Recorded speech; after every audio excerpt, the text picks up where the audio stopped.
İnsani Yardım Kuruluşu Avrupa Yetim Evi olarak şu an yolumuz Batman'a düştü. Muhtaç olan ailelerimize inşallah biraz sonra gıda paketlerini dağıtacağız. Geldik, ailelerimizi tespit ettik. Nasipse gıda paketlerimizi dağıtıp daha sonraki programımıza devam edeceğiz. Tamam abi. Al abi sen.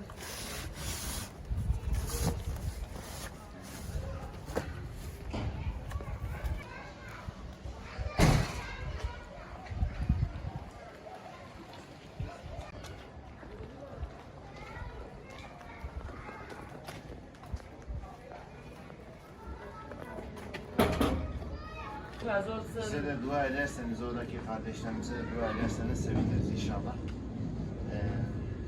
Zarfın içinde ne olabilir sence? Çek. Çiçek mi? Tamam. Abi bu da sana Teşekkür hediyemiz ederim. olsun. Abilere teşekkür ederim. Rica ederim. Bu da sana hediyemiz. Çok teşekkür ederim. Tamam mı? Allah Rabbim ayrınızı kabul Amin. etsin. Sen- Benim de sebep olan da çok var. Bir öpücük alabiliriz değil mi sence? Hadi bir öpücüğe bakalım. Çok tabii.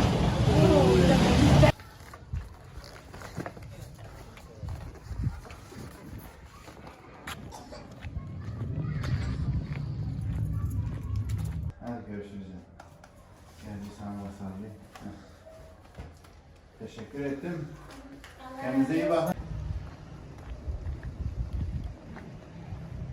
Selamun Aleyküm.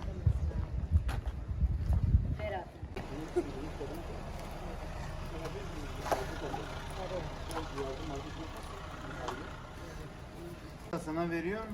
İçinde ne var biliyor musun? Ne var sence? Bilmiyorum, bak istersen.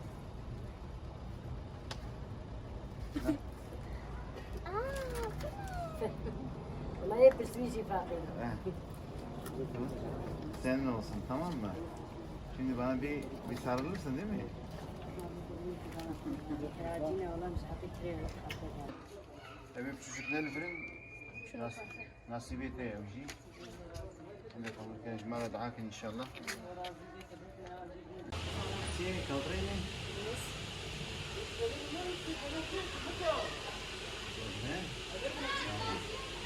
Ahmet, elçi zani. Elçi de ye.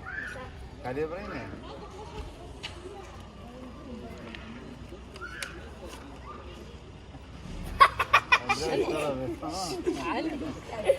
Tamam.